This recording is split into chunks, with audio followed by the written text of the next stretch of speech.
Okay, here we go. Hey everybody, I'm Rain. Hey everybody, my name is Rain, and if you've ever wanted to know the story about Mary Skelter in preparation for the release of Mary Skelter Finale, then I am your man.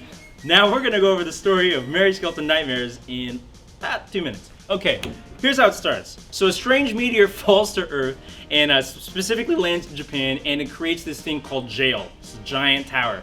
And it's actually a seed from another planet that fell, and basically once it's planted, then it's gonna sink like the entire city, and it all goes underground and traps everybody who lives in there. The jail tower is basically like this giant plant that grows from all like the torture and blood that happens inside of it, and its goal basically is to rise to like its white moon. Jail has this thing called mimicry, which basically means that it can mimic like all living organic matter, and that's kind of like how it forms, and all how like the Martians and all like the monsters and stuff form is basically they're just mimicked living organisms from Earth. Each area is guarded by what's called a nightmare, and they're guarding a core. What's a core, you might ask?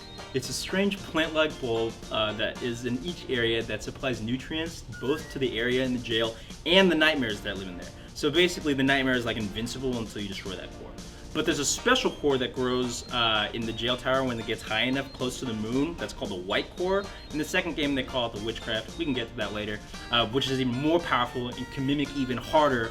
And that's why SNARK, that's his main motivation. He wants to get the white core. We're trying to get the white core. He makes a wish. We make a wish. Ipso facto. Nope, he's a bad guy. A couple decades ago, jail is created when these two aliens, Haru and SNARK, crash land on Earth. This group of humans called the Dawn all form because they want to get back up to the surface, but they're all trapped in the underground.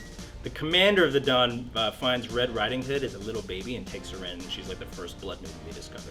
So all of the Dawn is led by these 6 adults. They go on this big expedition to go explore the jail, which they think is a great idea, and it's actually a terrible idea because they all die, which SNARK kind of uses as an opportunity to sneak in and be like, "Ooh, okay, time to live here." So on Red Riding Hood's 10th birthday, she's given her weapon, the big pair of scissors, and she goes out and she finds Little Mermaid to bring her back, and it turns out Little Mermaid enters Blood Skelter mode, and then Red Riding Hood has to kill her.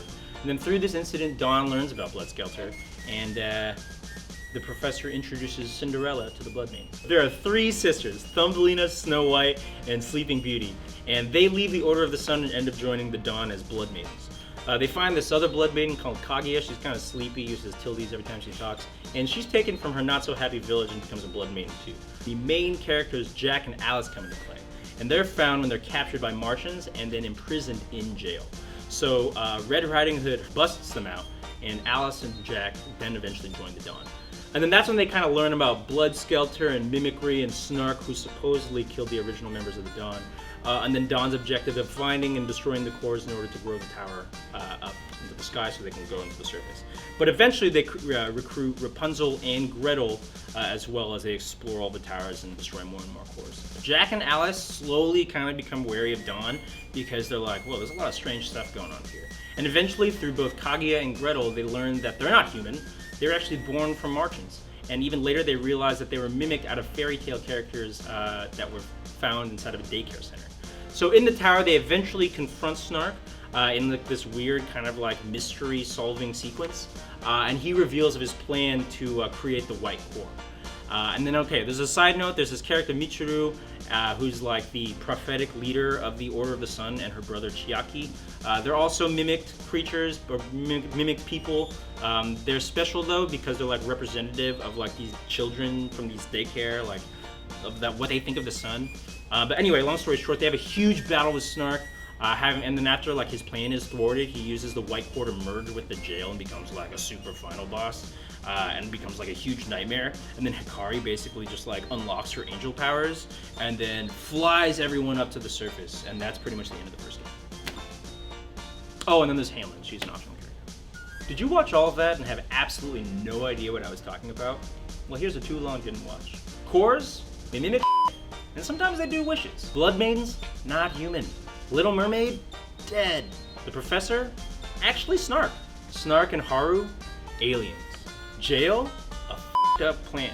Hikari and Mamoru, pretty important. OTSUU, the heroine from Mary Skelter 2, a nightmare. But let's go on to Mary Skelter 2.